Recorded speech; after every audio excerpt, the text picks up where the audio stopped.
Alright, DJs and producers.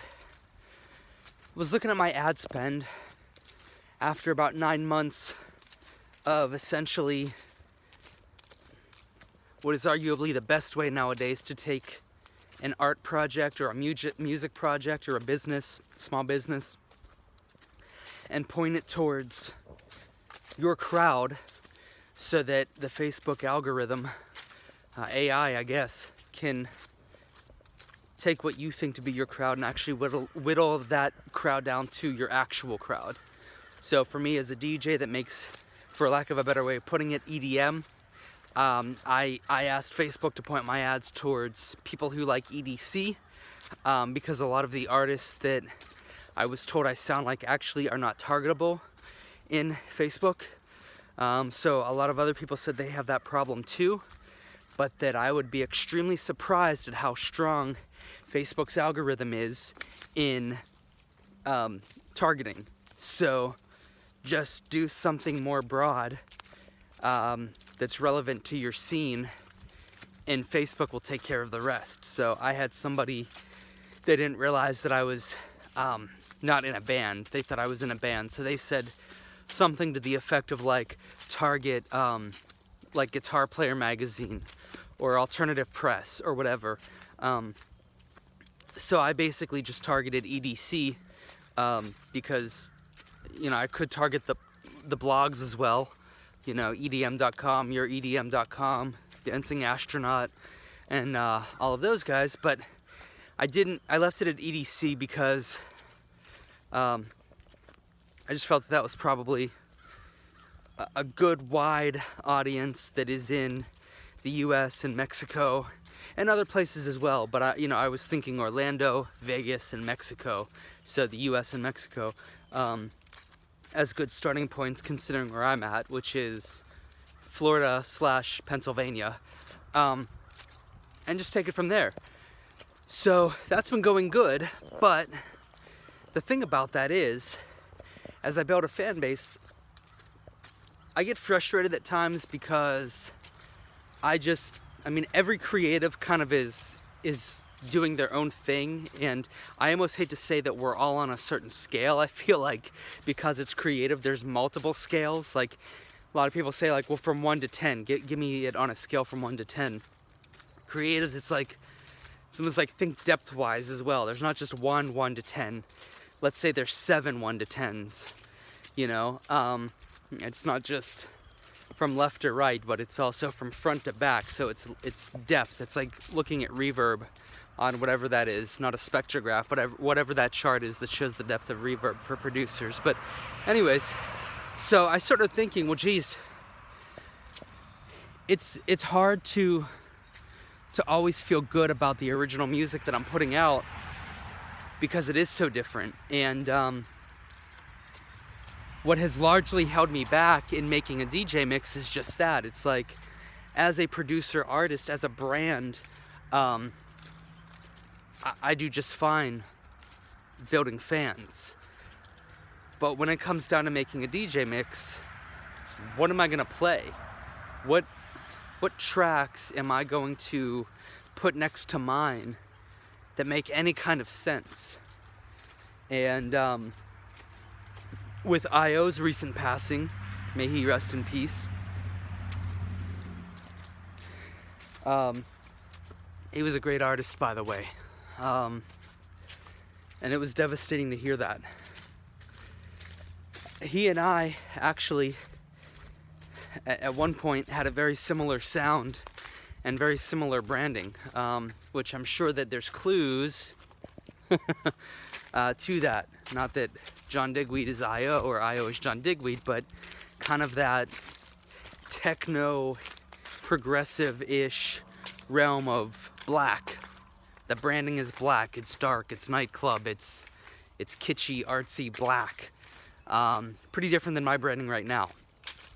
But I was looking at that, and I was seeing other people out there that I really enjoy, like MK, Gorgon City, and even looking at Galantis now. They've changed up their vibe from kind of their happy tropical-ish kind of post big room house thing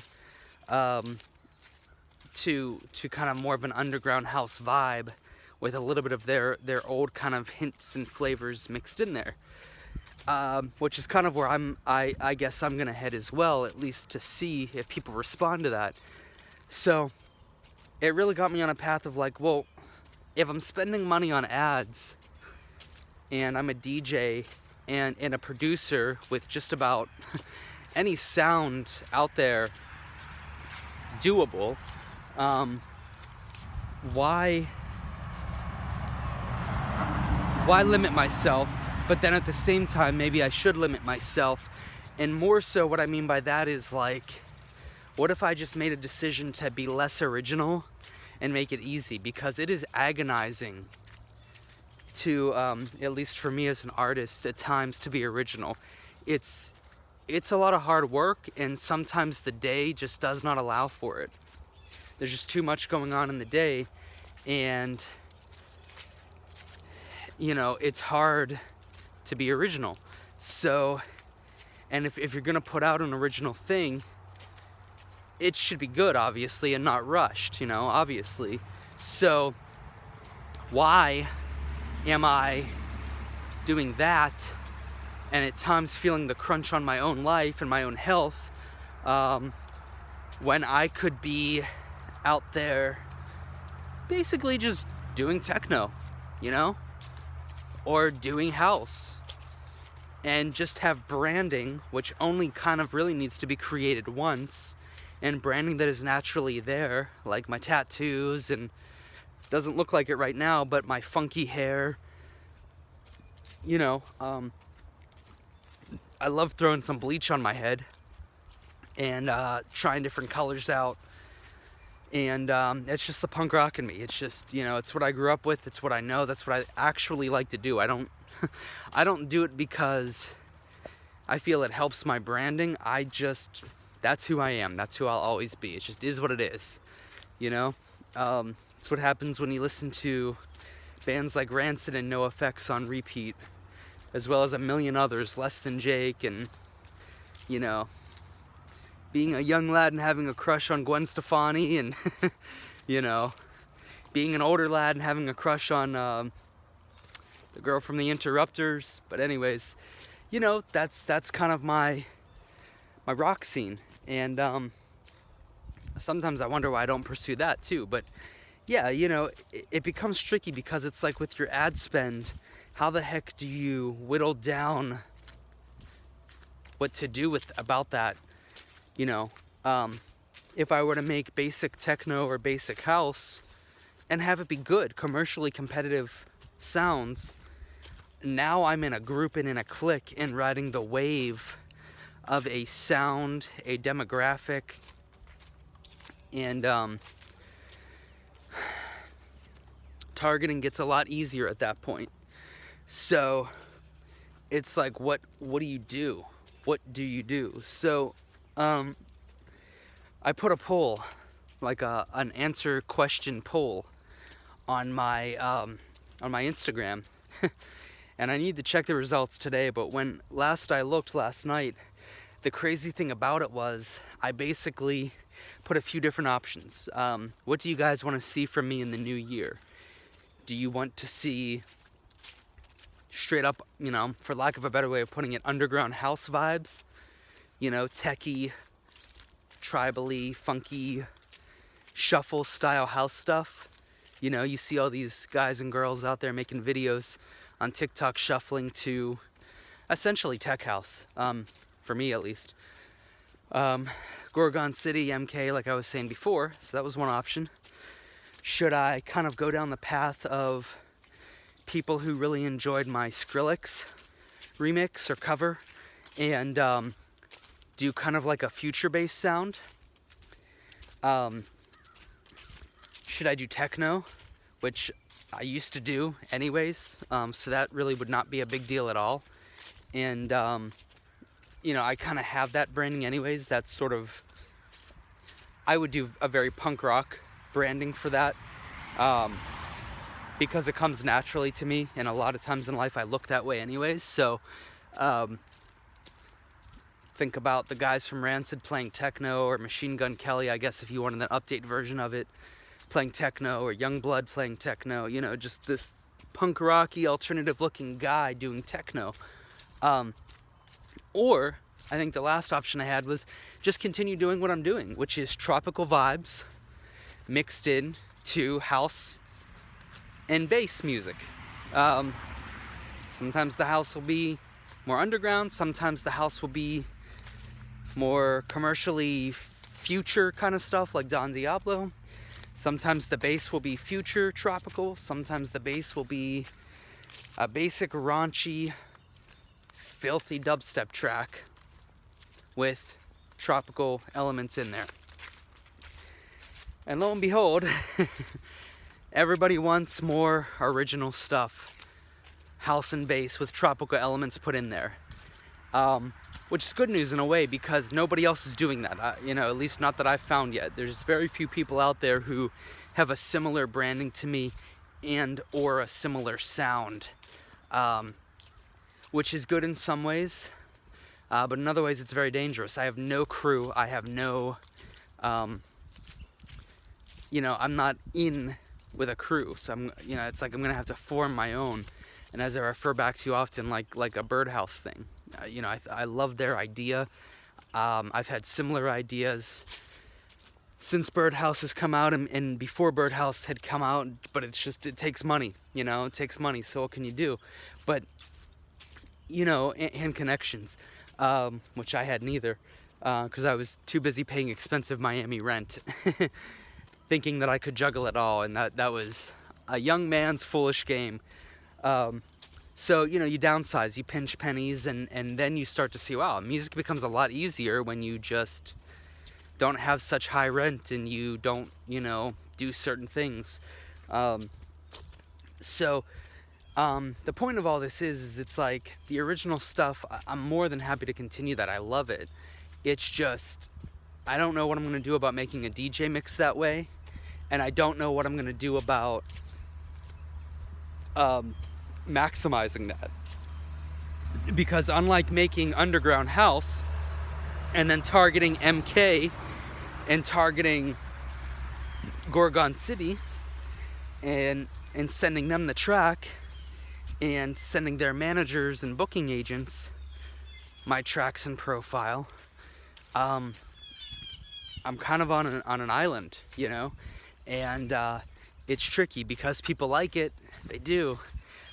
It's just expensive. It's hard because I'm not riding any trend. I'm not riding any wave of people. You know, I.O. is super original, in my opinion, in his look and what he was building. May he rest in peace. But he could at least still link to techno, you know. Alice in Wonderland, super cool look, but at the end of the day she's in with the dubstep kids, you know, and that's tricky, it's hard. So it's something that you should think about as well when you go to making your sound and running advertising to target fans for your sound. If you find yourself in a predicament like me where you don't just want to make basic house or basic dubstep.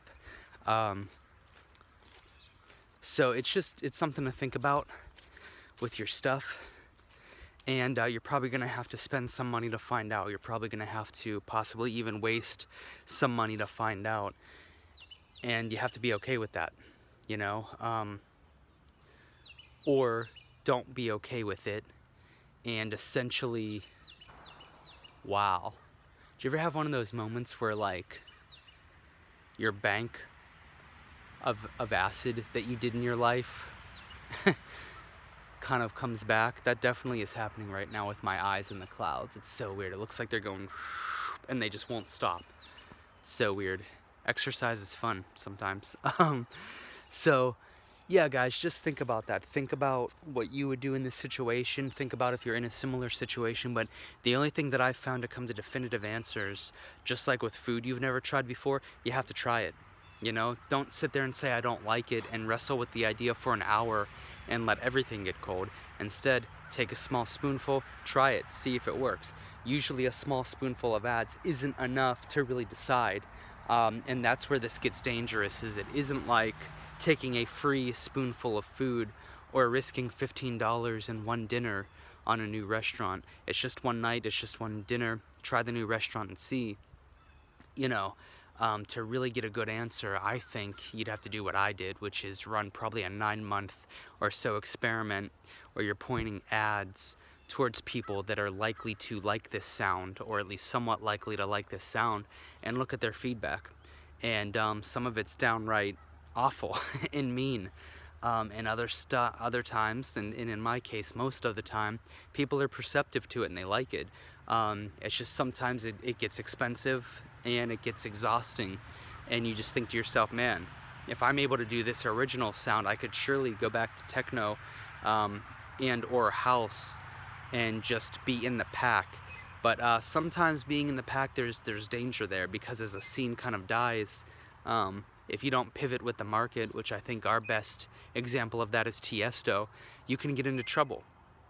You don't want to become a dinosaur like you see some of these people in Big Room doing. They just won't let it go. And it's not that Big Room wasn't a great sound, it was. It's just that it had the better part of the 2010s.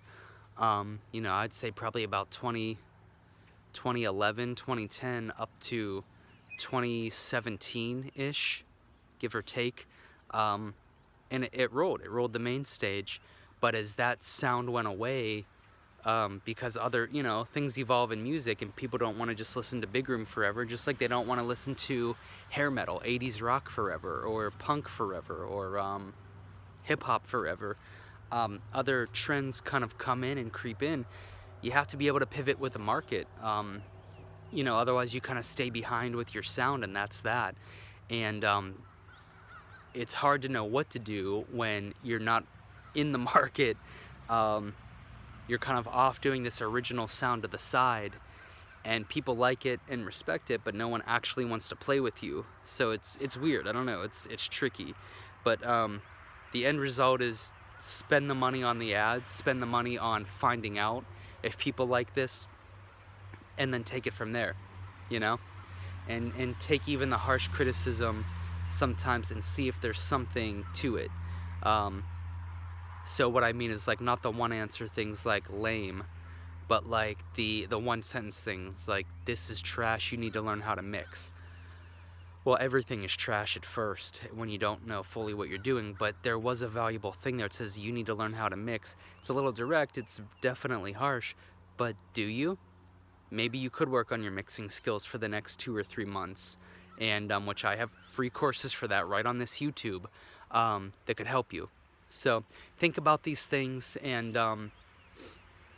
get back to me. These tutorials, I think people get them wrong because they're outside, that they're not necessarily valuable, or because I don't have an expensive studio behind me. But man, are there some gems in here that nobody else on YouTube is talking about. I'll talk to you guys later.